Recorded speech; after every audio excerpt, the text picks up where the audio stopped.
বর্তমান সময়েও নানা ধরনের ট্যাগ আমাদেরকেও দেয় কি দেয় না বলেন? দেয়। আমাদেরকে কি বলে? মৌলবাদী বলে, বলে বলে ওই যে রাজাকার বলে। রাজাকার রাজাকার খেলার দিন শেষ। মন মতো হইলে মুক্তিযোদ্ধা, মন মতো না হইলে রাজাকার, এই দিন শেষ।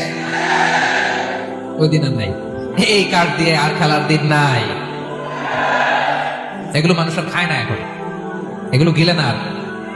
সাধারণ মানুষ বড্ড সচেতন। দেখেন কালের বিবর্তনে, সময়ের আবর্তনে একই পরিক্রমা আমাদেরকেও ট্যাগিং করে। আমাদেরকে মৌলবাদী বলে, ব্যাকডেটেড বলে, রাজাকার বলে, জঙ্গি বলে, যুদ্ধাপরাধী বলে। আছে না এরকম? ওয়াসবির আলা মা ইয়াকুলুন, নিজের সাথে মিলায় না, যা বলে ধৈর্য ধারণ করো। ওয়াহজুরহুম হাজরান জামিলা, জাস্ট ইগনোর দেম, ভালোভাবে ইগনোর করেন, খালাস, সালাম দিয়ে কেটে পড়েন। তাহলে প্রিয় ভাইরা, এই বিপদ আপদ আমাদের পিছু ছাড়বে না, পিছু ছাড়বে না। নবীদের পিছু ছাড়ে নাই, আমরা কোথায়? আমরা আর কি? বিপদ আমাদেরকে ধৈর্য ধারণ করতে হবে, মনোবল হারাইলে হবে না। তাহলে প্রিয় ভাইরা, এটাই জীবনের বাস্তবতা। সবর আমাদেরকে এখতিয়ার করতে হবে, হতাশ হওয়া যাবে না। অনেকে আমরা অল্পতে হতাশ হই। এই যে আমরা ধৈর্য ধারণ করছি, এর ফল পাচ্ছি না? দীর্ঘ 1.5 দশক ধরে ধৈর্য ধারণ করছেন না আপনারা? এখন মুক্তি, স্বাধীনতা, বিজয় এনে দিয়েছে কে? ধৈর্য ধারণ করুন। ধৈর্যের যে ফলাফল, এটা বড় মিষ্টি। আসসালামু আলাইকুম ওয়া রাহমাতুল্লাহি ওয়া বারাকাতুহু। আমরা শুরুতে আল্লাহ রাব্বুল ইজ্জত ওয়াল জালালের দরবারে শুকরিয়া জ্ঞাপন করছি, যিনি আজকে আমাদেরকে এরকম চমৎকার একটি পরিবেশে, চমৎকার একটি ইসলামিক কনফারেন্সে উপস্থিত হওয়ার সুযোগ করে দিয়েছেন। আমরা সবাই করছি কালিমাতুশ শুকর, আলহামদুলিল্লাহ। সম্মানিত সুধী, আমরা এই পৃথিবীতে খুব অল্প সময়ের জন্য, একটা ট্রানজিট পিরিয়ড কাটানোর জন্য বেসিকলি আমরা এই পৃথিবীতে এসেছি। আমরা কি চিরকাল এই পৃথিবীতে থাকবো বলেন তো? না, একটা ট্রানজিট পিরিয়ডে আমরা এসেছি, আবার চলে যেতে হবে। এই যে আমাদের জীবন, এই জীবনের জন্য বিপদ আপদ, পরীক্ষা, স্ট্রাগল, এটা অনিবার্য, এটা হবেই। বিপদ নাই, কষ্ট নাই, আপদ নাই, অনিশ্চয়তা নাই, স্ট্রাগল নাই, এমনকি কেউ আছে এখানে? কেউ কি হাত তুলে বলতে পারবেন যে আমার জীবনে কোনো বিপদ নাই, অথবা আমার জীবনে কোনো দুঃখ নাই, কষ্ট নাই, কোনো স্ট্রাগল নাই, কোনো রিস্ক নাই? এরকম সৌভাগ্যবান কেউ আছেন এখানে? তাহলে জীবনের জন্য পরীক্ষা, এটা অনস্বীকার্য, হবেই হবে পরীক্ষা। পৃথিবীর জীবনটাই এমন, এভাবেই এই লাইফকে ডিজাইন করা হয়েছে। পরীক্ষা থাকবে, এখানে বিপদ থাকবে, এগুলো উত্তীর্ণ হয়ে আপনাকে যেতে হবে। চির সুখ, চির শান্তি, এটাই পৃথিবীতে হয় না। চির সুখ এবং চির শান্তির জায়গা হচ্ছে জান্নাত। চির সুখ এবং চির শান্তি কোথায়? এটা জান্নাতের বৈশিষ্ট্য। চির সুখ, চির শান্তি, টেনশন নাই, ঝামেলা নাই, পরীক্ষা নাই, বিপদ নাই, রিস্ক নাই, স্ট্রাগল নাই, এটা হচ্ছে দ্য ফিচার্স অফ জান্নাত, জান্নাতের ফিচার। কিন্তু সমস্যা বাদে তখন যখন জান্নাতের ফিচার আমরা দুনিয়ায় খুঁজি, যেটা পাবো আমরা জান্নাতে, এটা খুঁজি কোথায়? এই তখনই সমস্যা বাদে। And this is the main problem. এটাই বড় সমস্যা। এই সমস্যার সমাধান কোথায়, এটা নিয়ে আজকে আমি কিছু কথা অ্যাড্রেস করবো ইনশাআল্লাহ। তো তাহলে আসুন শুনি জান্নাতের ফিচার কি। জান্নাতের কমন একটা ফিচার হচ্ছে জান্নাতে there will be no sickness in paradise. জান্নাতে কোনো অসুস্থতা থাকবে না, চিরসুস্থ। সুবহানাল্লাহ পড়া। চিরসুস্থ, চির সবল, কেউ অসুস্থ হবে না জান্নাতে। জান্নাত হবে অ্যান্টি এজিং, জান্নাতে বয়স বাড়বে না কারো। চির যৌবনা, চির যুবক, অ্যান্টি এজিং। আপনারা জানেন যে বর্তমান পৃথিবীতে অ্যান্টি এজিং ক্রিম পাওয়া যায় না? ক্রিম, কথা বুঝতেছেন? অ্যান্টি এজিং ক্রিম পাওয়া যায়। তারা বলে এই ক্রিম মাখলে চামড়ায় ভাঁজ পড়ে না। এর দাম আছে কিন্তু অনেক। অ্যান্টি এজিং ক্রিম লাগায়, শ্যাম্পু ইউজ করে, অ্যান্টি এজিং অয়েল আছে, এটা দিলে নাকি চামড়ায় ভাঁজ পড়ে না। ইভেন ভারতের অনেক বড় একজন ব্যবসায়ী মুকেশ আম্বানি, নাম শুনছেন না? যে তার ছেলের বিয়ে হয়ে গেল, তো এই মুকেশ আম্বানির স্ত্রী নীতা আম্বানি, সে কিছুদিন আগে 1 বটল গোল্ড ওয়াটার খেয়েছে, gold water, and its cost $60,000। $60,000 দাম 1 বোতল গোল্ড ওয়াটারের। কেন? ফর অ্যান্টি এজিং, যাতে বয়সের ছাপ গালে না থাকে। এখন বলেন, এভাবে কি আমাদের বয়সকে ধরে রাখা সম্ভব এই পৃথিবীতে? সম্ভব না, কারণ এই ফিচারটা দুনিয়ার ফিচার না, এটা জান্নাতের ফিচার। সুবহানাল্লাহ পড়ো। তাহলে জান্নাতে কেউ অসুস্থ হবে না। জান্নাত হবে চির যৌবন, চির যৌবনা, ওখানে আমরা যুবক থাকবো। প্রত্যেকে 33 বছরের যুবক যুবতী হয় জান্নাতে ঢুকবো। বিষ্ণু ইসলাম বলেন, আহলুল জান্নাতি জুরদা ওয়া মুরদা ওয়া আবনাউ সালাসিন ওয়া সালাসিন। জান্নাতে যারা যাবে শুভ্র দাড়িবিহীন, প্রত্যেকে হবে 33 বছর বয়সের। ওই যে 33 বছর বয়সে একবার ঢুকলেন আর বয়স বাড়বে না, ওইটাই চিরকাল ওই বয়স বাড়বে। জান্নাতের আরেকটা ফিচার হচ্ছে নো ফ্রাস্ট্রেশন, কোনো চিন্তা নাই, দুশ্চিন্তা নাই, হাইপার টেনশন নাই, সজীব প্রাণবন্ত। সুবহানাল্লাহ। জান্নাতের আরেকটা ফিচার হচ্ছে there is no expiry date in Jannat. Expiry date আছে? জান্নাতে যে ঢুকবো 7 দিনের জন্য চেক ইন, নাকি চেক ইন কয় দিনের জন্য? 7 দিন 10 দিন পরে চেক আউট করে ফেলবে, এরকম? নো এক্সপায়ারি ডেট, আজীবন। একবার এন্ট্রি পেলে বের হওয়ার টেনশন নাই। আল্লাহু আকবার। তাহলে no expiry date, rather it's eternal, আজীবন থাকবেন, খালিদিনা ফিহা, চিরকাল থাকবেন। এবং জান্নাতের সবচেয়ে গুরুত্বপূর্ণ ফিচার হচ্ছে there will be no death in Jannat. জান্নাতে আপনার আর মৃত্যু হবে না, মৃত্যুর বিদায় হবে। তার মানে আপনি অমর হবেন। তাহলে আপনি চির সুস্থ, চির সবল হবেন জান্নাতে, চির যুবক থাকবেন, প্রাণবন্ত থাকবেন, আপনি অমর হবেন, আপনি জান্নাতে মরবেন না। জান্নাতীরা যখন জান্নাতে যাবে, ফেরেশতারা ডেকে বলবে, ইয়া আহলাল জান্নাতি ইন্না লাকুম আন তাসিহু ফালা তাসকামু আবাদা। জান্নাতীরা চিরকাল সুস্থ থাকবে, অসুস্থ হবে না। ইন্না লাকুম আন তাশিব্বু ফালা তাহরামু আবাদা। তোমরা শাবাব থাকবা, বুড়া হবে না। ওয়া ইন্না লাকুম আন তাহইয়াউ ফালা তামুতু আবাদা। চিরকাল বেঁচে থাকবা, মরবা না। এবং সেদিন জান্নাতে মৃত্যু দেয়া হবে, মৃত্যু দেয়া হবে। ইউতাল মাউতু বিকাবশিন আমলাহ। একটা ছাগলের আকৃতিতে মৃত্যুকে আনা হবে। ফায়ুযবাহুল মাউত, মৃত্যুকে জবাই দেয়া হবে। এবার জান্নাতীরা তাকিয়ে থাকবে, ফেরেশতারা বলবে, ইয়া আহলাল জান্নাতি খুলুদুন ফালা মাউত। হে জান্নাতীরা, চিরকাল এই জান্নাতে থাকবে। তাহলে জান্নাতের ফিচার পাইছেন? এখন কোন বোকা যদি এই ফিচার দুনিয়ায় খোঁজে, পাবে? পাবে না, কারণ দুনিয়ার ফিচার আলাদা। দুনিয়ার ফিচার কি? এই দুনিয়াতে বিপদ আসবে, কষ্ট আছে দুনিয়াতে, হতাশা আছে, ভয় আছে, অসুস্থতা আছে, বার্ধক্য আছে, এবং এই দুনিয়ার একটা এক্সপায়ারি ডেট আছে, আছে না? দ্য ডে ইউ ডাই, যেদিন আপনি মারা যাবেন, এটা আপনার এক্সপায়ারি ডেট। চলে যেতে হবে, চলে যেতে হবে। এই পৃথিবীতে মৃত্যুর অস্তিত্ব আছে। সবকিছু থমকে দিয়ে, আপনাকে চমকে দিয়ে মৃত্যু চলে আসবে, ঠিক কিনা বলেন? তাহলে এগুলো হচ্ছে দুনিয়ার ফিচার। এই দুনিয়াতে বিপদ আপদ, কষ্ট, ঝুঁকি, স্ট্রাগল, পার্থক্য, অসুস্থতা, এগুলো নিয়ে আমাদেরকে টিকে থাকতে হয়। এটা দুনিয়ার ফিচার, মিলাই ফেললে হবে না। জান্নাতের ফিচার একটা, দুনিয়ার ফিচার আরেকটা। দুনিয়াতে কষ্ট থাকবে, বিপদ আপদ থাকবে। এই দুনিয়ার ফিচারটা আল্লাহ তাআলা কোরআনের একটা আয়াতে খুব চমৎকার ভাবে উল্লেখ করেছেন। সেটা দিয়েই আমি আলোচনা শুরু করছি। আল্লাহ তাআলা ইরশাদ করছেন, ওয়ালা নাবলুওয়ান্নাকুম বিশাইইন মিনাল খাউফি ওয়াল জু'i ওয়া নাকসিন মিনাল আমওয়ালি ওয়াল আনফুসি ওয়াস সামারাত ওয়া বাশশিরিস সাবিরিন। আল্লাহ তাআলা বলছেন, অবশ্যই আমি তোমাদেরকে পরীক্ষা করব, ভয় দিয়ে, ক্ষুধা দিয়ে, সম্পদের ঘাটতি দিয়ে, আতঙ্ক দিয়ে, প্রাণনাশ দিয়ে, ফল ফসলের হানি দিয়ে পরীক্ষা করব। কিন্তু এই পরীক্ষায় যারা উত্তীর্ণ হবে, যারা সবর ইখতিয়ার করবে, ওয়াবাশশিরিস সাবিরিন, ধৈর্যশীলদের জন্যই হচ্ছে সুসংবাদ। আলহামদুলিল্লাহ পড়ে। তাহলে সম্মানিত সুধী, আমরা বুঝতে পারলাম এই পৃথিবীর ফিচার হচ্ছে এখানে বিপদ থাকবে, বিপদ ছাড়া কেউ থাকবে না। স্ট্রাগল থাকবে, কষ্ট থাকবে, ঝুঁকি থাকবে, রিস্ক থাকবে, এবং নানা ধরনের বিপদ আপদ দিয়ে আল্লাহ তাআলা আমাদেরকে পরীক্ষা করবে। এটা মাস্ট, এটা আমাদের মাইন্ডসেটে নিয়ে নিতে হবে। মাইন্ডসেটে এটা ক্লিয়ার থাকতে হবে। চিরসুখ চিরশান্তি এই দুনিয়াতে মিলবে, কোথায় মিলবে তাহলে? এটা তাহলে বিপদ আসবেই, আপদ আসবেই, পরীক্ষা থাকবেই আমাদের জীবন। তবে ইন্টারেস্টিংলি মজার বিষয় হচ্ছে, পরীক্ষাটা এক একজনের এক এক রকম। পুরো পৃথিবীটা একটা পরীক্ষা ক্ষেত্র, কিন্তু কারো প্রশ্নপত্রের সাথে কারো প্রশ্নপত্রের কোনো মিল নাই। সুবহানাল্লাহ। আমার পরীক্ষা একরকম, আপনার পরীক্ষা আরেক রকম, ওই ভাইয়ের পরীক্ষা আরেক রকম, ওনারটা আরেক রকম। সবাই পরীক্ষার্থী, কিন্তু কারো প্রশ্নপত্রের সাথে কারো প্রশ্নপত্রের কোনো মিল নাই। কারোর জন্য পরীক্ষা হচ্ছে সে খুব অসুস্থ, প্রচন্ড অসুস্থতা, তার জন্য পরীক্ষা। ক্যান্সারের রোগী, দুরারোগ্য ব্যাধি, ডক্টর বলছে 4th স্টেজে চলে আসছে, কয়েক মাস বাঁচতে পারে, এটা তার জন্য পরীক্ষা। আবার কারো দেখবেন যে খুব একটা অসুস্থতা নাই, অসুস্থতার ঝামেলা নাই, কিন্তু তার দারিদ্রতা আছে, তার আর্থিক অনটন, এটা তার জন্য পরীক্ষা। আবার কারো দেখবেন অসুস্থতাও নাই, দারিদ্রতাও নাই, তার দাম্পত্য জীবনে সমস্যা আছে না নাই? অনেকের দেখবেন এগুলো কোনোটাই সমস্যা না, তার ছেলে কথা শুনে না, মাদকাসক্ত। মাদকাসক্ত, রিহ্যাবে পাঠায়, আবার আসে, আবার গাঁজা খাওয়া শুরু করে, আছে না নাই বলেন? দেখেন তার পরীক্ষাটা আবার আলাদা। অনেকের দেখবেন মেয়ে বাবার কথা শোনে না, আবার অনেকের দেখবেন যে ব্যবসায় সমস্যা, লসের পর লস, লাভ উঠাতে পারে না। তাহলে পরীক্ষা ছাড়া, বিপদ আপদ ছাড়া এই দুনিয়াতে কেউ নাই, কেউ নাই প্রিয় ভাই।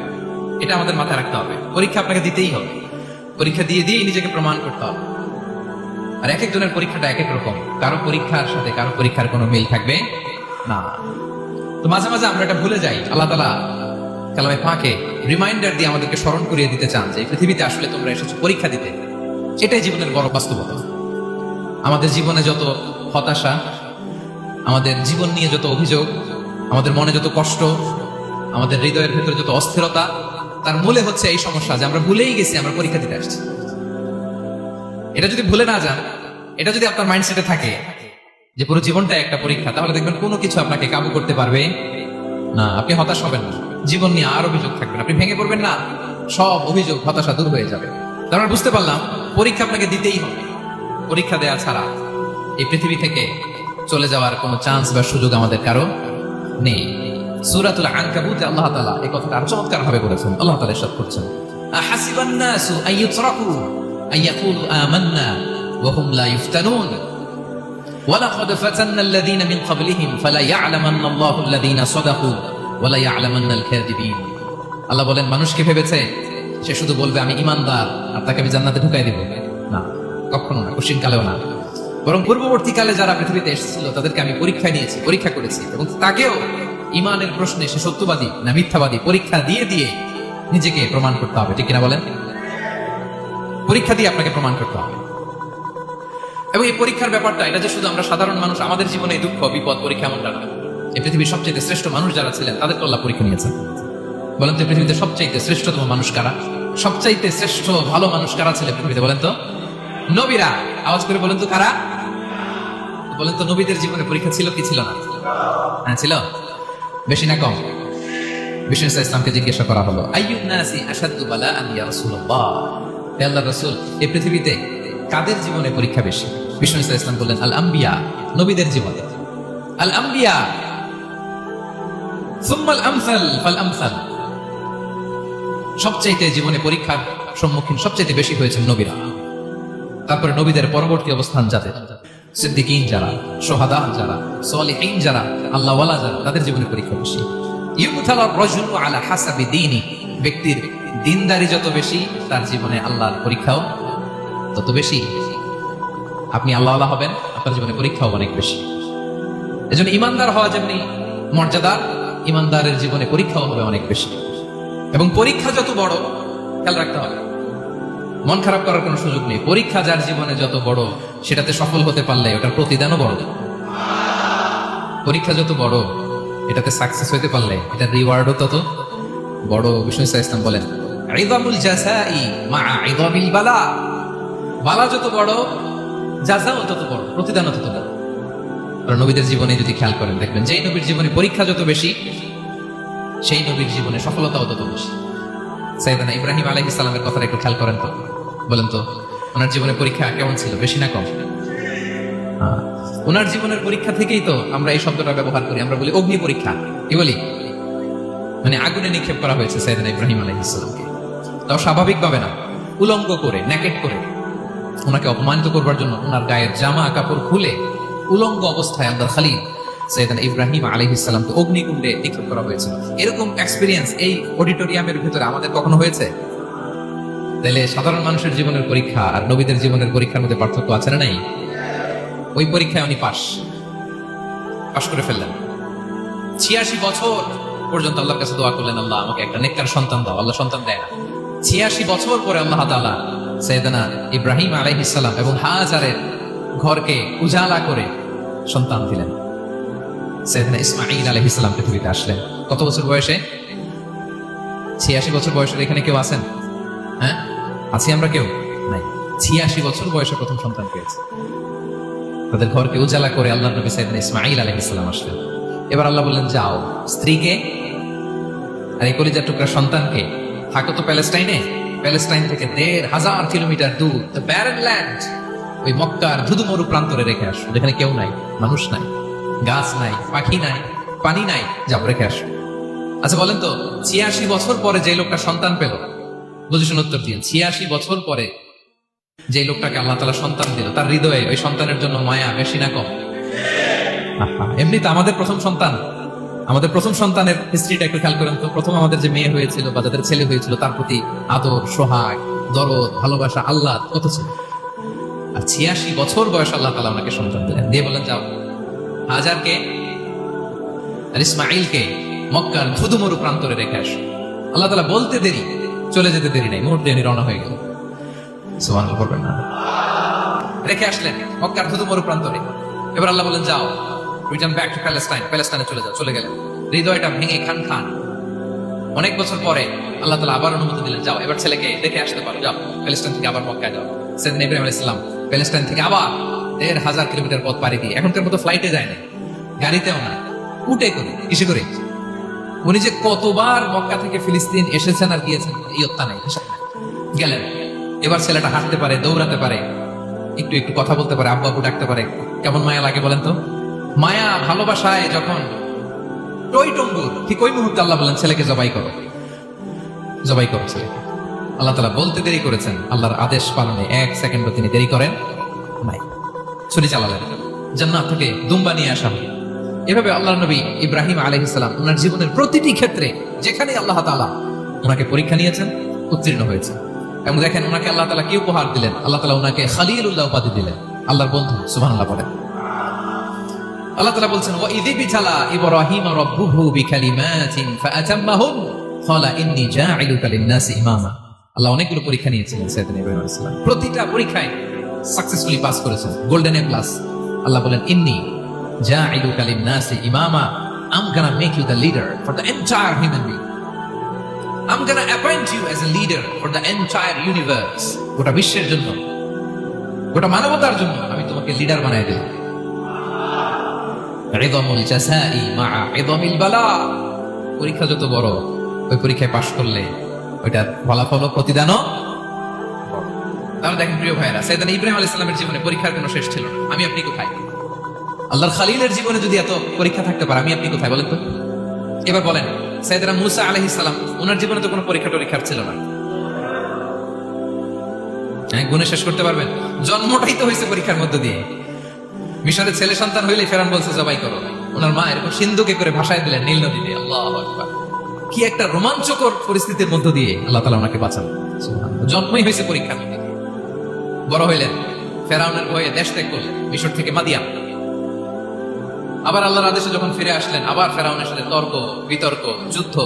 একটা রাত আল্লাহ নবী মূসা আলাইহিস সালাম শান্তি মতো মিশরে ঘুমাতে পারেন নাই। একটা রাত শেষ পর্যন্ত এই ফেরাউন মূসা আলাইহিস সালামকে ধাওয়া করেছে। ফেরাউনের ধ্বংসের আগ পর্যন্ত সে মূসা আলাইহিস সালামকে ধাওয়া করেছে। তার মানে মূসা আলাইহিস সালাম এই বিপদ আপদ পরীক্ষা এগুলো থেকে মুক্তি পান নাই। এবার বলেন ঈসা আলাইহিস সালামের কথা, ওনার জীবনে তার পরীক্ষা ছিল না। কি পরীক্ষা ছিল? হ্যাঁ, আল্লাহু আকবার। Same scenario goes to the biography of every messenger in the world. সব নবীর ক্ষেত্রে একই ঘটনা ঘটেছে। সাইয়েদনা ঈসা আলাইহিস সালাম দাওয়াত যখন দিলেন, ওনার বিরোধিতা শুরু হলো, ওনাকে হত্যার ষড়যন্ত্র হলো। ইভেন কি ওনাকে মারার জন্য বনি ইসরাইলেরা পদ্ধত হলো, জানে বাঁচবার জন্য পালালেন। এক ঘরে ঢুকলেন, চারদিক দিয়ে ঘেরাও করলো, উনি দরজা জানালা লাগাই দিলেন। ওরা বললো একজন দরজা ভেঙে জানালা ভেঙে ভিতরে ঢুকো, ঢুকে দেখো বেটা ঈসা কি করে। একজন ভিতরে ঢুকছে, ঢুকার সাথে সাথে বল রাফাআহুল্লাহু ইলাইহি, আল্লাহ তাআলা ঈসা আলাইহিস সালামকে উপরে উঠায় নিলেন। আর যেই লোকটাকে তারা ভিতরে ঢুকালো, তার চেহারাকে আল্লাহ তাআলা ঈসা আলাইহিস সালামের চেহারার মতো করে দিলেন। এবার তার বাইরের সাথীরা বলে ঘটনা কি, বেটা ঈসাও বেরোয় না, আমাদের লোকটাও বেরোয় না, সবাই ঢুক। দরজা ভেঙে ভেতরে ঢুকে দেখে ঈসা দাঁড়ায় আছে। বলেন তো এটা ঈসা না মিসা? এটা কি আসল ঈসা? ওমা কতালু ওমা সলাবু ওয়ালাকিন শুববিহা লাহুম। আল্লাহ বলে তোমরা আমার নবী ঈসাকে হত্যাও করতে পারো নাই, শুলেও চড়াতে পারো নাই, আমি সেফটি সিকিউরিটি দিয়ে আমার নবী ঈসা আলাইহিস সালামকে আকাশে তুলে নিয়েছি। তাহলে ওনার জীবনে পরীক্ষার শেষ ছিল না। এবার যদি আমরা বিশ্বনবী সাল্লাল্লাহু আলাইহি ওয়াসাল্লামের জীবনের দিকে তাকাই, ওনার জীবনটা দেখেন তো। আমাদের প্রিয় নবী বিশ্বনবী মুহাম্মদুর রাসূলুল্লাহ সাল্লাল্লাহু আলাইহি ওয়াসাল্লাম, ওনার জীবনে কি স্ট্রাগল ছিল? স্ট্রাগল মাক্কি জীবনের কথা যদি একটু খেয়াল করেন, দেখেন তো 3 বছর শিয়াবে আবি তালেবে জেল খেটেছেন, না খেয়েছিলেন। ওনার বংশের লোকেরা প্রথমে ছাগল খেয়েছে, ছাগলগুলো যখন শেষ, ছাগলের চামড়াগুলো শুকিয়ে ওইটা খাইছে। গাছের পাতা ছাল এগুলো খেয়ে খাবারের অভাবে বেহুশ হয়ে পড়ে থাকতে পারে। না খেয়ে কয়দিন ছিলেন আপনি? আমি কয়েকদিন ছিলাম না খেয়ে, মনেই তো পড়ে না না খেয়েছিলাম কিনা কোনোদিন। এটা হচ্ছে মাক্কি জীবন। মেন্টালি প্রেসার দেওয়া হয়েছে। বিশ্বনবীর চাচা আবুল আহাব তার দুই ছেলে উতবা আর উতাইবা এদের সাথে বিয়ে দিয়েছিলেন, দুই মেয়ের। যখন দাওয়াত দেওয়া শুরু করলেন, দুই মেয়েকে ডিভোর্স দিয়ে দিল। দেখেন, একটা বাবার জন্য প্রাপ্তবয়স্ক মেয়েকে যখন উঠায় নেওয়ার আগে ডিভোর্স দেয়, তার মানসিক অবস্থাটা কেমন থাকে বলে। মেন্টালি প্রেশারাইজ করা হয়েছে, ফিজিক্যালি হ্যারাস করা হয়েছে। বিষ্ণু ইসলাম যখন নামাজে দাঁড়াতেন, উটের পচা নারী বুড়ি বিষ্ণুনবীর কাঁধে চাপিয়ে দেওয়া হতো। আপনার জীবনে এরকম ঘটছে কখনো? আপনি নামাজ পড়তেছেন, উটের পচা নারী বুড়ি আপনার কাঁধে চাপিয়ে দেওয়া হয়েছে। কয়দিন হয়েছে এরকম? কয়দিন হয়েছে? হ্যাঁ, তারপরে তো আলহামদুলিল্লাহ বেরোয় মুখ দিয়ে। কেমন আছেন হুজুর? কোয়েন না, বেশি একটা সুবিধার না, তাই না? বেশি একটা একটু মিলাবেন। কতটুকু পরীক্ষা আমরা দিয়েছি। তায়েফে গেলেন বিশ্বনবী, তায়েফে গেছিলেন জমির বায়না দিতে, তাই না? জমি কিনবে তায়েফে। তায়েফবাসীদেরকে জাহান্নামের আগুন থেকে বাঁচাতে গিয়েছিলেন, নিজের জন্য না। সেখানে তায়েফের ছেলেরা পাথর করেছে বিষ্ণু ইসলামের গায়ে। এত শুভ্র দেহ ছিল, চেহারা ছিল, বিষ্ণুনবীর গা দিয়ে ঝরঝর করে রক্ত ঝরেছে। ফিজিক্যাল হ্যারাসমেন্টের শিকার হয়েছেন বিষ্ণু ইসলাম। যখন যেদিন বিষ্ণু ইসলামকে হত্যার ষড়যন্ত্র করা হলো, আল্লাহ তাআলার আদেশে তিনি মক্কা থেকে মদিনায় হিজরত করলেন। মদিনাতে যে একটা রাত, সপ্তম হিজরির আগ পর্যন্ত শান্তিতে ঘুমাতে পারেন নাই। 3 দিকে 3 ইহুদি বসতি, বনু কাইনুকা, বনু নদীর, বনু কুরাইজা।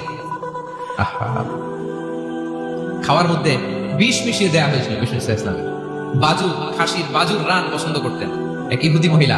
বিষ্ণু ইসলামের ওই রানের মধ্যে বিষ মিশিয়ে দিয়েছেন। ওই বিষের যন্ত্রণায় মৃত্যুর আগ পর্যন্ত বিষ্ণুনবী কাতরাতেন, এবং উনি ইন্তেকালের সময় ওই বিষের ব্যথা যন্ত্রণাতে ইন্তেকাল করেছেন। বিষ্ণুনবীর ইন্তেকালটা শাহাদাতের ইন্তেকাল ছিল।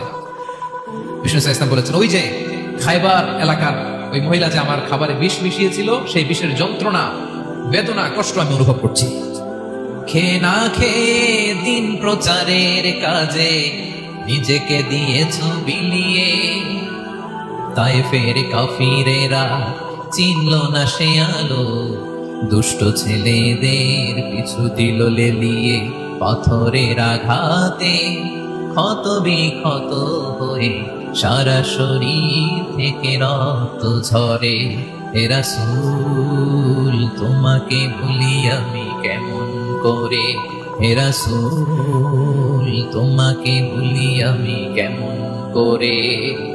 হাজার ব্যথা বেদনার পরে ফিরে আসনি তুমি আপন ঘরে, দিনের আলো তুমি ছড়িয়ে দিতে চলে গেলে মদিনায় মক্কা ছেড়ে। হে রাসূল তোমাকে ভুলি আমি কেমন করে, হে রাসূল তোমাকে ভুলি আমি কেমন করে। ঠিক কিনা বলেন? একটা রাত শান্তিতে, শান্তির ঘুম তিনি দিতে পারেন নাই। প্রিয় ভাইরা, তাহলে আমরা কি বুঝলাম? বিশ্বনবীর জীবনে পরীক্ষা ছিল কি ছিল না? আমাদের উপায় আছে? আমরা বাঁচতে পারবো এই বিপদ আপদ পরীক্ষা ঝঞ্ঝাল থেকে? বাঁচতে চাইলে বাঁচতে পারবো? ইমাম মালিক আলাইহি রাহমাহ নাম শুনেছেন? ইমাম মালিক, ওনার জ্ঞান থেকে লাখো লাখো মানুষ উপকৃত হয়েছে, কোটি কোটি মানুষ উপকৃত হয়েছে। মদিনার রাস্তায় রশি দিয়ে ওনাকে টেনে হিচড়ে এক এলাকা থেকে আরেক এলাকায় নিত জালেম বাদশাহ ইমাম মালিক আলাইহি রাহমাহ। ইমাম আহমদ ইবনে হাম্বল, ওনাকে বেত্রাঘাত করা হতো, চাবুক দিয়ে পেটানো হতো। আল ইমাম আল আযম আবু হানিফা আলাইহি রাহমাহ, ওনাকে কারাবন্দী করা হয়েছে। তার মানে দেখেন, যত বড় বড় স্কলার, যত বড় বড় মাশায়েখ, এমনকি আম্বিয়া আলাইহিস সালাম, ওনারাও পরীক্ষা বিপদ আপদ থেকে রেহাই পান। পাইছে? তাহলে আপনি আর আমি পাবো? বলেন তো। তাহলে এটা আমাদের ব্রেইনে গেঁথে নিতে হবে যে জীবন মানেই এখানে বিপদ থাকবে, পরীক্ষা থাকবে, স্ট্রাগল করে করে আমাকে আগাতে হবে। কেউ আমার জন্য রেড কার্পেট বিছিয়ে রাখবে না। এই জীবনটা বড় জটিল। This is life, how it's design. এভাবেই পৃথিবীকে ডিজাইন করা হয়েছে। এখানে বিপদ আছে, কষ্ট আছে। এই পরীক্ষা দিয়ে দিয়ে আপনাকে উত্তীর্ণ হতে হবে। বুঝতে পেরেছেন প্রিয় ভাইরা? নাও দ্য কোশ্চেন আরাইজ, প্রশ্ন হচ্ছে, কেন আল্লাহ এই পরীক্ষা নেন? কেন? আল্লাহ তাআলা সূরা মুলকে বলেছেন, এই পৃথিবী সাজানোর, এই জীবন মৃত্যুর এই খেলা, এর উদ্দেশ্যটাকে আল্লাহ তাআলা স্পষ্ট করে বলেছেন, আল্লাযী খালাকাল মাউতা ওয়াল হায়াতা লিয়াবলুয়াকুম আইয়ুকুম আহসানু আমালা। জীবন মৃত্যু দিয়ে তোমাদের জীবনকে সাজানো হয়েছে এজন্য, যাতে করে তিনি তোমাদের পরীক্ষা করতে পারেন। কি করতে পারেন? তোমাদের মধ্যে কে সৎ কর্মে অগ্রগামী, কে কাজে ভালো, আমলে ভালো, এটা দেখার জন্য। বেসিকলি আল্লাহর দেখার প্রয়োজন নাই, আমাদেরকে দেখানোর জন্য এই পরীক্ষার আয়োজন। আমি ভালো করবো না খারাপ করবো এটা আল্লাহ জানে না? ওনার পরীক্ষা করা লাগে কেন? কথা বলেন। আমি জান্নাতি না জাহান্নামী এটা আল্লাহ জানেন না? বেসিকলি আমাদেরকে জানানোর জন্য এই পরীক্ষার আয়োজন। কাদেরকে জানানোর জন্য? মানে তুমি জেনে যাও তুমি জান্নাতি না জাহান্নামী, আমি ভালো করেই জানি। একটা ছোট্ট উদাহরণ দিলে বুঝতে পারবেন প্রিয় ভাইরা। ধরেন আল্লাহ তাআলা দুইজনকে সৃষ্টি করলেন। উদাহরণস্বরূপ একজনের নাম আব্দুল্লাহ আর একজনের নাম আব্দুর রহমান। সৃষ্টির পরে আব্দুল্লাহকে বললেন, আব্দুল্লাহ আমি জানি তুমি পৃথিবীতে 50 বছর হায়াত পাইতা, খুব ভালো কাজ করতে, তুমি দুনিয়াতে অনেক ভালো কাজ করতে, এটা আমি আগেই জানি, আমার অসীম জ্ঞান বলে আমি আগে থেকেই জানি। তো যাও, তোমার এই মাত্র সৃষ্টি করলাম, যাও তুমি জান্নাতে ঢুকে যাও, কারণ আমি জানি তুমি জান্নাতি হবে। আচ্ছা, আর আব্দুর রহমান তুমি পৃথিবীতে খুব খারাপ কাজ করতে, এটা আমি জানতাম, তোমার পাঠাইলে খারাপ কাজ করবা, তুমি সীমা লঙ্ঘন করবা, অন্যায় করবা, অপরাধ করবা, তুমি জাহান্নামী হবা, যাও। যেহেতু আমি জানি পরীক্ষার আর দরকার নেই, তোমার জাহান্নাম দিয়ে দিলাম, যাও ঢুকে যাও। আব্দুল্লাহ ঠিকই জান্নাতে ঢুকে যাবে, আব্দুর রহমান কি ঢুকবে? ঢুকবে।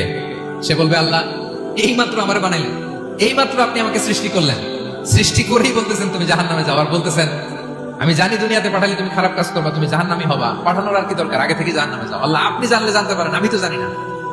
ঠিক কিনা বলেন?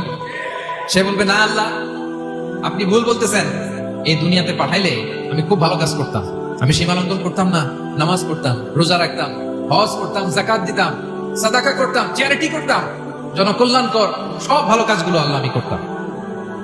এজন্য আল্লাহ তাআলা পরীক্ষার আয়োজন করেছেন, যাতে করে তুমি জেনে যাও যে পৃথিবীতে তুমি কি করেছো। এখন আর আল্লাহকে এক্সকিউজ দেওয়ার সুযোগ নেই। আচ্ছা বলেন তো, আবু জাহেলকে যদি আল্লাহ এখন কিয়ামতের দিন বলে, Abu Jahl go to the hell fire, Abu জাহেলের কিছু বলার সুযোগ আছে? কারণ ও দুনিয়াতে কি করে আসছে এটাও জানে না। ফেরাউনকে ডেকে যদি আল্লাহ বলে, ফেরাউন তুমি জাহান্নামে যাও, go to the hell fire, ওর কি কোনো এক্সকিউজ দেওয়ার সুযোগ আছে? বলেন, সুযোগ আর আছে? কারণ তুমি দুনিয়াতে কি করেছো তোমার চেয়ে ভালো কেউ আর জানে? পৃথিবীতে এই পরীক্ষা, এই আয়োজনের সবচেয়ে বড় উদ্দেশ্য হচ্ছে যাতে করে আমরা দেখে যাই যে আমরা কি কাজ করছি। কেউ যখন পরীক্ষা দেয় প্রিয় ভাইরা, ওই পরীক্ষায় কত পাবে তার একটা হিসাব আছে না? বলেন, আপনি গণিত পরীক্ষা দিয়ে আসছেন, যে 100-তে 100 পাবে সে বলতে পারে আমার সব অঙ্ক হয়েছে, ঠিক কিনা বলেন? আর যে লাড্ডু গুড্ডু বুঝছেন তো, কিছুই পারে নাই, ঘোড়ার ডিম, তারও একটা হিসাব আছে যে সে কিছুই লিখে আসতে পারে নাই। এই পৃথিবীতে এই পরীক্ষার আয়োজনের প্রধানতম কারণ হচ্ছে যাতে করে আমরা বুঝে যেতে পারি যে আমরা কোথায় যাব, জান্নাতে না জাহান্নামে। প্রিয় সুধী, এ পর্যায়ে আমরা জানবো এই যে পরীক্ষা আল্লাহ তাআলা নিচ্ছেন আমাদেরকে, এই পরীক্ষায় সফল হওয়ার মূল মন্ত্র কি। কোরআনে বিভিন্ন আয়াতে এই পরীক্ষার কথা বলা হয়েছে এবং এই পরীক্ষার সফলতার মূল মন্ত্র কোরআনে ঘোষিত হয়েছে। আলহামদুলিল্লাহ বলেন। যে আয়াতে আমি শুরু করেছি, এই আয়াতে আল্লাহ তাআলা বলেছেন, ওয়াবাশশিরিস সাবিরিন, নবী হে ধৈর্যশীলদেরকে আপনি সুসংবাদ দিন, ধৈর্যশীলদেরকে সুসংবাদ দিন। তার মানে বিপদে ধৈর্য ধারণ করতে হবে প্রিয় ভাইরা। ইন্নামাস সাবরু ইনদা সাদামাতিল উলা, বিপদে আমরা অনেক সময় প্যানিক হয়ে যাই, অস্থির হয়ে যাই, কি করব, হতাশ না। মুমিনরা হতাশ হয় না, ধৈর্য ধারণ করে। কি করে? ধৈর্য ধারণ করার শক্তি দাও গো মেহেরবান আমায়, দাও গো মেহেরবান। পড়েন, ধৈর্য ধারণ করার শক্তি দাও গো মেহেরবান আমায়, দাও গো মেহেরবান। সবাই বলুন একসাথে, ধৈর্য ধারণ করার শক্তি দাও গো মেহেরবান আমায়, দাও গো মেহেরবান। বুকের ভেতর ব্যথার নদী বইছে অবিরা, বইছে অবিরা। পড়ুন, ধৈর্য ধারণ করার শক্তি দাও গো মেহেরবান আমায়, দাও গো মেহেরবান। পড়েন আমিন। আল্লাহ যেন বিপদে আমাদেরকে ধৈর্য ধারণ করার তৌফিক দান করে। প্রিয় ভাইরা, ধৈর্য এটা এমন একটা গাছ যে গাছের সারা গায়ে কাটা, কিন্তু এই গাছের ফলটা বড় সুস্বাদু। আই রিপিট, আমি আবার বলছি, ধৈর্য এটা এমন একটা গাছ যে গাছের সারা গায়ে কাটা, কিন্তু ফলটা বড় মিষ্টি, ফলটা বড় সুস্বাদু। সবাই ধৈর্য ধারণ করতে পারে। বিষ্ণু ইসলামকে আল্লাহ তাআলা নানা সময় আশ্বস্ত করেছেন, সান্ত্বনা দিয়েছেন, আর ধৈর্যের বাণী শুনিয়েছেন। আল্লাহ বলেন, ফাসবির কামা সাবারা উলুল আজমি মিনার রাসূল, নবী হে আপনার আগে দৃঢ় প্রত্যয়ী নবীরা যেরকম ধৈর্য ধারণ করেছে আপনিও ধৈর্য ধারণ করুন। সূরাতুল মুজাম্মিল আল্লাহ তাআলা বলছেন, ওয়াসবির আলা মা ইয়াকুলুনা ওয়াহজুরহুম হাজরান জামিলা। ওরা যাই বলুক আপনি ধৈর্য ধারণ করুন, ওদের কথাকে ইগনোর করুন, just ignore what they are saying to you. যা বলে আপনি জাস্ট ইগনোর করেন। ওরা বিষ্ণু ইসা ইসলামের মনোবলকে ভেঙে দেওয়ার জন্য কখনো বিষ্ণু ইসা ইসলামকে কবি বলে গালি দিত। কবি কি বলতো? শায়ের। কখনো বলতো মজনুন, পাগল। নাউজুবিল্লাহ পড়বেন না? পাগল বলে গালি দিত। মাঝে মাঝে বলতো কাহিন, গণক। মাঝে মাঝে বিষ্ণু ইসা ইসলামকে তারা বলতো আবতার, লেস কাটা। মামা, তোমার ছেলে নাই, তোমার বংশ নির্বংশ হয়ে গেছে, তোমার নাম নেওয়ার মতো কেউ নাই। কপাল পোড়া। গোটা বিশ্বব্যাপী বিষ্ণু ইসা ইসলামের সুনাম সুখ্যাতি ছড়িয়ে দিয়েছে কে? আকাশ বাতাস মাড়িয়ে, সাত আকাশ ছাড়িয়ে আল্লাহর আরশ পর্যন্ত আল্লাহ তাআলা বিষ্ণুর সুনাম সুখ্যাতিকে সহ্য করেছেন। ঠিক কিনা বলেন? ইগনোর করুন। আপনাকে কবি বলে, গণক বলে, আপনাকে পাগল বলে, আপনাকে লেস কাটা বলে, জাস্ট ইগনোর দেন। বর্তমান সময়েও নানা ধরনের ট্যাগ আমাদেরকেও দেয় কি দেয় না বলেন? দেয়। আমাদেরকে কি বলে? মৌলবাদী বলে, বলে বলে ওই যে রাজাকার বলে। রাজাকার রাজাকার খেলার দিন শেষ। মন মতো হইলে মুক্তিযোদ্ধা, মন মতো না হইলে রাজাকার, এই দিন শেষ। ওই দিন আর নাই। এই কার্ড দিয়ে আর খেলার দিন নাই। এগুলো মানুষ আর খায় না এখন, এগুলো গিলে না আর। সাধারণ মানুষ বড্ড সচেতন। দেখেন, কালের বিবর্তনে, সময়ের আবর্তনে একই পরিক্রমা আমাদেরকে ট্যাগিং করে। আমাদেরকে মৌলবাদী বলে, ব্যাকডেটেড বলে, রাজাকার বলে, জঙ্গি বলে, যুদ্ধাপরাধী বলে। আছে না এরকম? ওয়াসবির আলা মা ইয়াকুলুন, নিজের সাথে মিলায় নেন। যা বলে ধৈর্য ধারণ করো। ওয়াহজুরহুম হাজরান জামিলা, জাস্ট ইগনোর দেন, ভালোভাবে ইগনোর করেন, খালাস, সালাম দিয়ে কেটে পড়েন। তাহলে প্রিয় ভাইরা, এই বিপদ আপদ আমাদের পিছু ছাড়বে না, পিছু ছাড়বে না। নবীদের পিছু ছাড়ে নাই, আমরা কোথায়? আমরা আর কি? বিপদ আমাদেরকে ধৈর্য ধারণ করতে হবে, মনোবল হারাইলে হবে না। দেখেন বিষ্ণুনবী কিভাবে আপনাদেরকে সান্ত্বনা দেয়। বিষ্ণুনবী বলেন আজাবান লি আমরিল মুমিন, মুমিনের ব্যাপারটা বড় আশ্চর্যজনক। ফাইন্না আমরাহু কুল্লাহু লাহু খাইর, মুমিনের জীবনে যা ঘটে সবটাই খাইর, সবটাই কল্যাণ। ইন আসাবাতহু সাররাউ শাকারা ফাকানা খাইরাল্লাহ ওয়া ইন আসাবাতহু দাররাউ সাবারা ফাকানা খাইরাল্লাহ। মুমিনের জীবনে যদি সুখ আসে তাহলে মুমিন শুকরগুজার হয়, এটা তার জন্য ভালো। আর যদি মুমিন জীবনে দুঃখ আসে তাহলে সে সবর ইখতিয়ার করে, এটাও তার জন্য ভালো। সুবহানাল্লাহ। তাহলে দেখেন, আমরা হয় সুখে থাকি নয় দুঃখে থাকি, ঠিক কিনা বলেন? তাহলে সুখের সময় আমরা শুকর করি, কি করি? শুকরগুজার হই। শুকরিয়া করাও একটা ইবাদত, শুকরিয়া করাও কি? আর দুঃখের সময় আমরা সবর করি, সবর করাটাও একটা। তাহলে আমাদের পুরো জীবনটাই ইবাদত, পুরো জীবনটাই সুখের সময় শুকর আর দুঃখের সময় সবর। আওয়াজ করে বলেন, সুখের সময় শুকর আর দুঃখের সময়। এই দুই ইবাদত মুমিন জীবনে চলমান, কন্টিনিউয়াস, একটা উইন উইন সিচুয়েশন। কি বলেন? উইন উইন হয়ে গেল না? যেই পরিস্থিতিতেই থাকে আমাদের জন্য লাভ। আল্লাহু আকবার। তাহলে প্রিয় ভাইরা, এটাই জীবনের বাস্তবতা। সবর আমাদেরকে ইখতিয়ার করতে হবে, হতাশ হওয়া যাবে না। অনেকে আমরা অল্পতে হতাশ হই। এই যে আমরা ধৈর্য ধারণ করছি, এর ফল পাচ্ছি না। দীর্ঘ 1.5 দশক ধরে ধৈর্য ধারণ করছেন না আপনারা? এখন মুক্তি, স্বাধীনতা, বিজয় এনে দিয়েছে কে? ধৈর্য ধারণ করুন। ধৈর্যের যে ফলাফল, এটা বড় মিষ্টি। ধৈর্য এমন একটা গাছ, এই গাছের সারা গায়ে কাটা, কিন্তু এর ফলটা বড় সুস্বাদু, এর ফলটা বড় মিষ্টি। ধৈর্য ধারণ করার অভ্যাস করতে হবে প্রিয় ভাইরা। মুমিন হতাশ হয় না, হাল ছেড়ে দেয় না। মুমিন ভরসা রাখে একজনের উপর, তিনি কে? লা তাইয়াসু মির রাউহিল্লাহ ইন্নাহু লা ইয়াইয়াসু মির রাউহিল্লাহি ইল্লাল কওমুল কাফিরুন। আল্লাহর রহম থেকে, রহম থেকে নিরাশ হয়ে যাও। কাফির ছাড়া, অকৃতজ্ঞ ছাড়া কেউ আল্লাহর রহম থেকে, আশা থেকে নিরাশ হয় না। শয়তানের সবচেয়ে বড় মিশন হলো আমাদেরকে হতাশ বানানো। খেয়াল রাখবেন, শয়তানের সবচাইতে বড় মিশন কি? আমাদেরকে হতাশ করে দেয়া। হতাশ বানাইতে পারলে সে সাকসেসফুল, খুশি। কিন্তু আমরা এত সহজে হতাশ হই না, আমরা নিরাশ হই না, আমরা বিপদে হাল ছেড়ে দেই না। আমরা ভরসা রাখি এক মহান সত্তার উপর, তিনি কে? মনে থাকবে?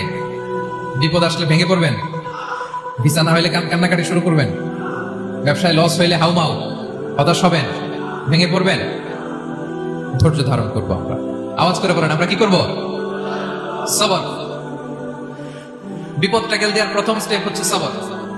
ধৈর্য ধারণ করতে হবে। অবশ্যই সাবিরিন, ধৈর্যশীলদেরকে সুসংবাদ দাও। বিপদ থেকে বাঁচার দ্বিতীয় স্টেপ হচ্ছে এই বিপদ থেকে উত্তরণের চেষ্টা করতে হবে। কন্টিনিউয়াস প্রচেষ্টা চালিয়ে যেতে হবে। ওয়াল্লাযীনা জাহাদু ফিনা লানাহদিয়ান্নাহুম সুবুলানা। যারা আমার রাস্তায় চেষ্টা করে, প্রচেষ্টা করে, স্ট্রাগল করে, তাদেরকে আমি পথ দেখিয়ে দিই, সুবুল দেখিয়ে দিই, ওয়ে আউট দেখাই দেই, এক্সিট দেখাই দেই। কোথাও আটকাবেন না আপনি, আপনাকে এক্সিট দেখাই দিবে কে? মালয়েশিয়াতে কেলুয়ার বলে না, কেলুয়ার কি বলে চেনেন? কেলুয়ার মানে কি? এক্সিট। এক্সিট পেয়ে যাবেন, আটকাবেন না আপনি জীবনে কোথাও। 3 নাম্বার, আল্লাহর উপর তাওয়াক্কুল করতে হবে বিপদ আসলে।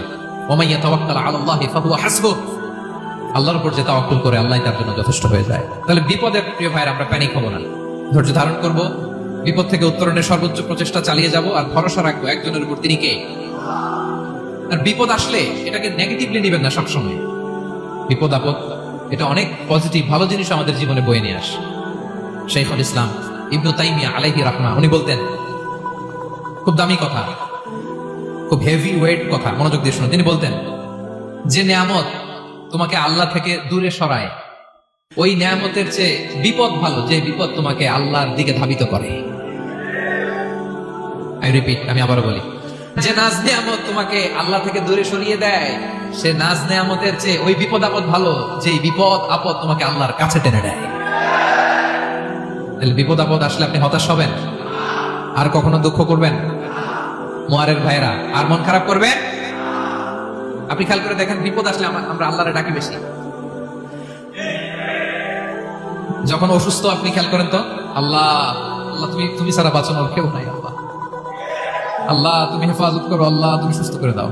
যখন লাইফ থ্রেট, দেখেন আপনি গুম হয়ে যেতে পারেন, আপনার কারাবন্দি করতে পারে, এরকম একটা বিপদের মধ্যে আছেন, তখন খেয়াল করেন তো আল্লাহর সাথে আপনার কানেক্টিভিটি, রিলেশনশিপটা কতটা ডেভেলপ হয়। আর বিপদে পড়লে আমরা আল্লাহরে ডাকি বেশি। তাহলে বিপদ আপদেরও কিছু পজিটিভ সাইড বা দিক আমাদের জীবনে আছে না নাই? অনেক পজিটিভ দিক আছে, কয়েকটা শেয়ার করি। 1 নাম্বার, আল্লাহ 1 নাম্বার পজিটিভ সাইড তো বললাম, ইমাম ইবনে তাইমিয়া যেটা বললেন। এরপরে হচ্ছে মাঝে মাঝে আল্লাহ তাআলা আমাদের মর্যাদাকে আপগ্রেড করতে চায়, এলিভেট করতে চায়। আপনি ধরেন কোন একটা এয়ারলাইন্সের রেগুলার প্যাসেঞ্জার টিকিট কাটেন, মাঝে মাঝে হঠাৎ করে দেখবেন কাউন্টারে গেলে তারা বলে you are upgraded to business class, অথবা you are upgraded to first class. যেহেতু রেগুলার প্যাসেঞ্জার, অনেক মাইলস জমা হয়েছে, আপগ্রেড করে দেয়। আল্লাহ তাআলা মাঝে মাঝে চায় তিনি আমাদের মর্যাদাকে, র্যাঙ্ক এটাকে আপগ্রেড করবেন, কিন্তু আমার যে আমল আখলাকের অবস্থা, ওইটা দিয়ে ওই আপগ্রেড র্যাঙ্কে যাওয়ার সুযোগ নাই। বুঝতেছেন কথা? আল্লাহ চায় আমার লেভেল একটু আপ করতে, কিন্তু আমার আমলের যে অবস্থা, এতে আমি ওখানে যাই না। তখন আল্লাহ কিছু বিপদ আপদ দিয়ে, পরীক্ষা দিয়ে বান্দাকে টেস্ট করে। ওই পরীক্ষায় যদি উত্তীর্ণ হন, সাথে সাথে আল্লাহ তাআলা আপনার লেভেল বা র্যাঙ্ক আপগ্রেড করে দেয়। সুবহানাল্লাহ বলবেন না? তাহলে লাভ না লস? আওয়াজ করে বলেন, লাভ না লস? মুমিন জীবনের সব লাভ। যত বিপদ আপদ আপনাকে স্পর্শ করে, প্রতিটাতেই আপনার জন্য কল্যাণ। বিষ্ণু ইসলাম বলেন, মা ইউসিবুল মুসলিমা মিন নাসাবিন ওয়ালা ওয়াসাবিন ওয়ালা হাম্মিন ওয়ালা হুজনিন ওয়ালা আযান ওয়ালা গাম্মিন হাত্তা শাওকাতি ইউশাকুহা ইল্লা কাফারাল্লাহু বিহা খাতায়া। আপনার জীবনে যত দুঃখ, যত যন্ত্রণা, যত টেনশন, যত অ্যাংজাইটি, যত ইনজুরি, এমনকি গোলাপ ফুল পাড়তে যে ওখানে যে কাটা বাঁধছে, বড়ই খেতে যে বড়ই গাছে ওঠার পর যে একটা কাটা বিঁধছে আপনার হাতে, এর কারণে আল্লাহ তাআলা আপনার গুনাহ মাফ করে দেয়। সুবহানাল্লাহ। তাহলে বিপদ আপদ দিয়ে আল্লাহ বান্দার মর্যাদাকে আপগ্রেড করে, বিপদ আপদে ফেলে আল্লাহ তাআলা বান্দার পাপ মোচন করে, বিপদ আপদ দিয়ে আল্লাহ তাআলা বান্দার শাস্তি মওকুফ করে। এমন পাপ করছেন, এটার জন্য শাস্তি বরাদ্দ হয়ে গেছে, কিন্তু আল্লাহ তাআলা ওই শাস্তি থেকে মাঝে মাঝে আপনাকে বাঁচাতে চায়, তখন কিছু বিপদ দিয়ে বান্দারে পরীক্ষা করে। উত্তীর্ণ হলেই আল্লাহ তাআলা ওই শাস্তিকে মওকুফ করে দেয়। তাহলে আসুন সামারি করি, পুরো আলোচনাটার সামারি করি। বিপদ আপদ, পরীক্ষা, স্ট্রাগল, কষ্ট, এটা সুন্নাতুল্লাহি ফিদ দুনিয়া। এই দুনিয়ায় আল্লাহর সুন্নাত, এর বাইরে কেউ যেতে পারে না, ইভেন নট দ্য মেসেঞ্জার্স, নবীরাও না। আজকের আলোচনায় শুনছেন না নবীদের জীবন দিয়ে কি গেছে, ups and downs, test and trial, নবীরাও না। তাহলে এটা আমাদের মাইন্ডসেটের সাথে সেট আপ করে নিতে হবে যে অতীতে, বর্তমানে, ভবিষ্যতে বিপদ আপদ মুক্ত এই পৃথিবীতে কেউ থাকবে না। পারবেন? হ্যাঁ, এটা মাইন্ডসেটে নিয়ে নিতে হবে যে এটাই জীবন, বিপদ আপদ দিয়ে আল্লাহ পরীক্ষা করবেন। এটাই পৃথিবী। চির সুখ চির শান্তি এই পৃথিবীতে খুঁজলেই পাওয়া যায় না। শুরুতে বলছিলাম না, চির সুখ চির শান্তি। বলেন তো, এটা কি দুনিয়ার ফিচার না জান্নাতের ফিচার? জান্নাতের ফিচার দুনিয়ায় খুঁজতে পাওয়া যাবে? তাহলে আজকের আলোচনার 1 নম্বর লেসন হচ্ছে বিপদ আপদ এটা সুন্নাতুল্লাহ ফিদ দুনিয়া। এই দুনিয়া আল্লাহর সুন্নাত, এটা থেকে মুক্তি পাওয়ার কোনো সুযোগ নাই, নবীরাও পায় নাই। 2 নম্বর লেসন, বাঁচার যেহেতু সুযোগ নাই, we have to face it with patience, intellect and tawakkul. বিপদে অস্থির হওয়া যাবে না, এটাকে ফেস করতে হবে উইথ পেশেন্স, ধৈর্যের সাথে। বিপদ আমরা মোকাবেলা করবো কিসের সাথে? ধৈর্য। প্যানিক হবেন না, অস্থির হবেন না, ধৈর্য ধারণ করবেন উইথ ইন্টেলেক্ট।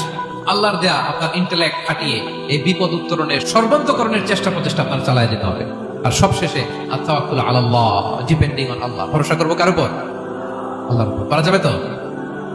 দুইটা লেসন গেল। 3 নাম্বার লেসন হচ্ছে আমাদের ছেলে মেয়েদেরকে we have to educate our child regarding the test and trial in this dunya.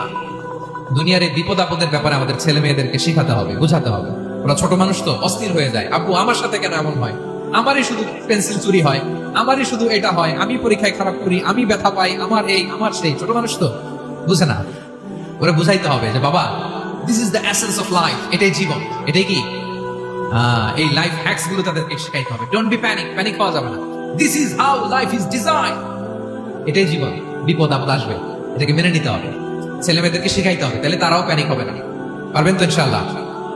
আচ্ছা, 4 নাম্বার লেসন হচ্ছে যেটা আমরা জানলাম, এই বিপদ আপদ সবসময় আমাদের জন্য খারাপ না। Sometimes it brings fire for us if ডেল্ট properly. ঠিকমতো বিপদকে ডিল করতে পারলে এটা আসলে আমার জন্য আখেরে কল্যাণই বয়ে নিয়ে আসে। কি বলেন, তাই না? কল্যাণ বয়ে নিয়ে আসে। সব শেষ কথা হলো, আমরা যেন এই বিপদগুলোকে প্রপারলি ডিল করতে পারি, আমরা যেন সবর ইখতিয়ার করতে পারি। আল্লাহর কাছে চাইতে হবে, দোয়া করতে হবে, কারণ তৌফিক দেওয়ার মালিক কে? আল্লাহর কাছে যেন আমরা কায়েম অনুবাক্যে প্রার্থনা করতে পারি, আল্লাহ এই বিপদকে যেন আমরা ডিল করতে পারি উইথ সবর, উইথ ইন্টেলেক্ট, উইথ তাওয়াক্কুল। আসল হাতিয়ার হচ্ছে এটা, দোয়া। আল্লাহর কাছে চাইবেন, মনোযোগের সাথে চাইবেন, আন্তরিকতার সাথে চাইবেন। উদুল্লাহ ওয়া আনতুম মুকিনুনা বিল ইজাবা। বিষ্ণু বলেন এমন ভাবে চাও যেন তুমি অনেকটা কনফার্ম যে তোমার দোয়া আল্লাহ কবুল করবেনি, এমন ভাবে চাও। অনেকে রোবোটিক দোয়া করে। রোবোটিক দোয়া মানে দোয়ার মধ্যে প্রাণ নাই, ধ্যান নাই, মন নাই, আগ্রহ নাই, ভালোবাসা নাই, ওই দোয়া আল্লাহ কবুল করে